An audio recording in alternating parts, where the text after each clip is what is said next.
আমরা মনে করি যে আমাদের বাজেটে হওয়া উচিত কৃষিকে কিভাবে আরও ভর্তুকি বাড়ানো যায়, কিভাবে কৃষি পণ্যের দামকে আমরা নিয়ন্ত্রণে রাখতে পারি।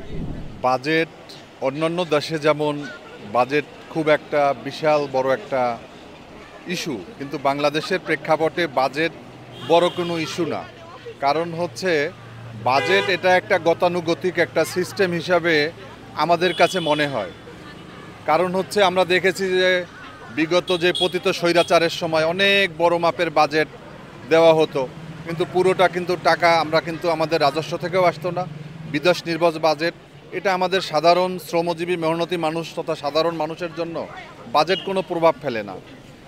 আমরা প্রত্যাশা করেছিলাম যে অন্তত এদেশের জনগণের যে কাঙ্ক্ষিত যে বিষয়টা, এক নম্বর হচ্ছে বাজেট হবে অন্তত একটা সহনীয় পর্যায়ে দ্রব্যমূল্য আসবে। আপনারা জানেন যে যেই সিলিন্ডার গ্যাস মাত্র 690 টাকা, সেই সিলিন্ডার গ্যাস কিন্তু আমাদেরকে 1600 টাকায় কিনে তারপরে আমাদের রান্না করতে হয়। তো যার কারণে আমরা দেখেছি যে বাজেটগুলো সাধারণত গতানুগতিক হয়। এটা ধনীকে আরও ধনী করে, গরিবকে আরও গরিব করে। আজকের বাজেট পর্যালোচনা করার পরে বিস্তারিত বলা যাবে। তবে আমরা মনে করি যে আমাদের বাজেটে হওয়া উচিত কৃষিকে কিভাবে আরও ভর্তুকি বাড়ানো যায়, কিভাবে কৃষি পণ্যের দামকে আমরা নিয়ন্ত্রণে রাখতে পারি, কিভাবে আমরা কৃষিজাত দ্রব্যের উপরে আমরা ভর্তুকি প্রদান করতে পারি, এই বিষয়গুলো কি বেশি প্রাধান্য দেওয়া উচিত।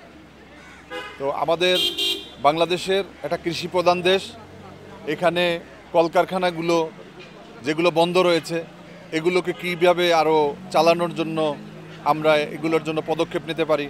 কারণ আপনারা জানেন যে বিগত সরকার 25টি জুট মিলকে এক কলমের খোসায় বন্ধ করে দিয়েছে। আমাদের আদমজি জুট মিল বিএনপির সময় গোল্ডেন হ্যান্ডশেক দিয়ে বন্ধ করা হয়েছে। আমাদের যে মিল কলকারখানাগুলো আছে এগুলোই কিন্তু আমরা চালাতে পারছি না, আমাদের ব্যর্থতা, আমাদের সরকারগুলোর ব্যর্থতা।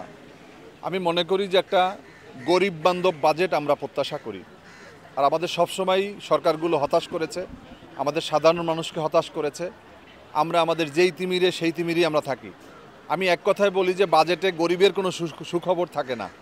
আমরা আশা করব যে আজকের বাজেটে এদেশের সাধারণ মানুষের জন্য ভালো কোনো পদক্ষেপ, ভালো কোনো প্রস্তাবনা নিয়ে আসবে এবং বাজেটের যেই পরিকল্পনা, এই পরিকল্পনাটুকু তারা যেন বাস্তবায়ন করতে পারে, আমরা এমনটাই পজিটিভ ইতিবাচক দৃষ্টিভঙ্গি রাখি।